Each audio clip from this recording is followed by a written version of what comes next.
Hello again, my rusty friends. In this video, we're going to go over the RAND switch, how to use it, how it works, and give you an idea of what to do with it, and maybe you guys can hopefully come up with your own ideas and apply them in neat little fun ways that you see fit. With that being said, let's get started. Now, I have a little RAND switch set up here. This is a neat little circuit. Simple, yet gets the job done. So what this is going to do is it is going to hopefully power this light. Let's see what happens.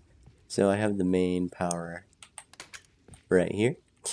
And so what happens is that the RAND switch, when applied with power, will roll for a true or a false, a 0 or a 1. Now, if it rolls a true, it'll just pass power normally and power whatever you want. If it rolls a false, it actually cuts power. It won't allow power through it. Essentially like a little blocker, if you know how to use that. What this could be used for is just any kind of, like a coin flip. If you need a coin flip for something, RAND switch is good for that. If you want something to be powered, at random, if you don't want someone to have to be able to power something easily, a RAND switch is your thing to do. So I have this switch set to the reset of the RAND switch.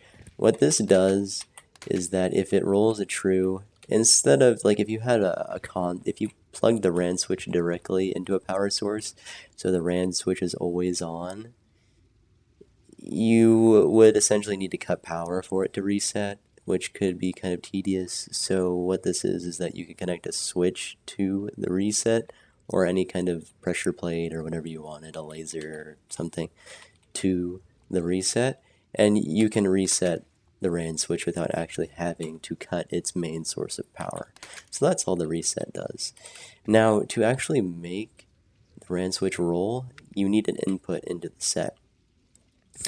Now, I have the main power in connected to the branch, and I have the branch giving power to the RAND switch, and I also have the branch connected to set. So if we just turn it on and off over and over, it's going to roll every time. My luck is not very good. There we go. We re-rolled it true.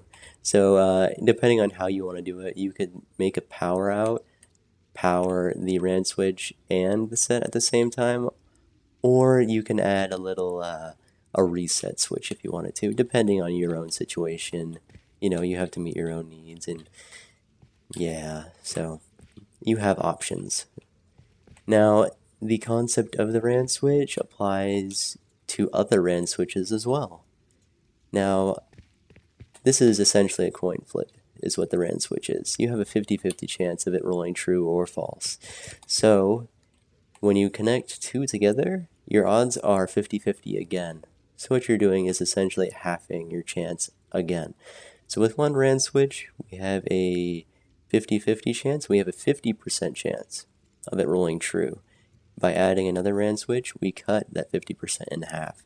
So with two RAND switches, we have a 25% chance of our power reaching our target. For example, see that? The second one rolled false when the first one rolled true. Now it generally takes more tries to get the power to reach the target. I've been lucky a few times and got it immediately, whereas I've been unlucky with the single RAND switch before, and it took me maybe 5 tries just to get something to power. It all depends on, it's all RNG. It's the coin flip. Also, the amount of RAND switches, I haven't really tested it. As long as you have the power, I assume you can connect as many RAND switches as you wanted to. But the same pattern applies. When you connect 3 RAND switches, the value of the 2 RAND switches gets cut in half when you add the third RAND switch. So with 2 RAND switches, our chance of power reaching our target was 25%. With the third edition of this circuit, we now have a 12.5% chance of the power reaching our target. And I just had amazing luck. I got it first try. What do you know? Whoop-de-doo. Now I'll teach you guys basic setup. This switch isn't too hard. I'm sure anyone could really figure it out. So power goes from our power source to our switch, or whatever kind of trigger component you want. We make the power out either go directly into the RAND switch, but then you would need another switch or a reset switch or something, whatever you want. I find the branch to be the easiest way to do this, because with the branch, we can use the branch out to make the RAND switch roll, and we can use the branch to power the RAND switch. And so we get a nice little 2-in-1 from one component. We save space, we save power by doing this. But there may be some cases where you need to have a reset switch, but that's up for you guys to figure out.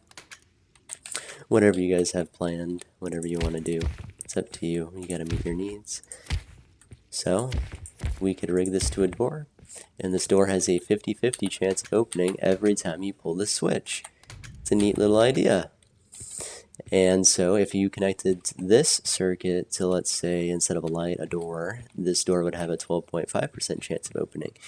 Now, a neat little formula. I guess it's not really neat, but if you want to calculate the chance of the door opening yourself or whatever powering, you take half and you give it an x power. So the x would be determined by how many RAND switches you have. So half to the 1 power is half, so 1 RAND switch will give you a 50% chance. Half to the 2nd power will give you 1/4, so you have a 25% chance. Half to the 3rd power will be 1/8, so you'll have a 12.5% chance of your power reaching the target.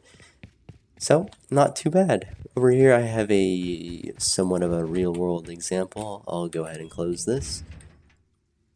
So, let me go into detail of what I have here. So we have a base that maybe you raided or someone else raided, and maybe they left some stuff in there, and maybe you want to play a little game with passerbys, or maybe you raided this base and you didn't take everything, and you just want to give the original owner of this base an opportunity to get their base back, or maybe a passerby to also get this base.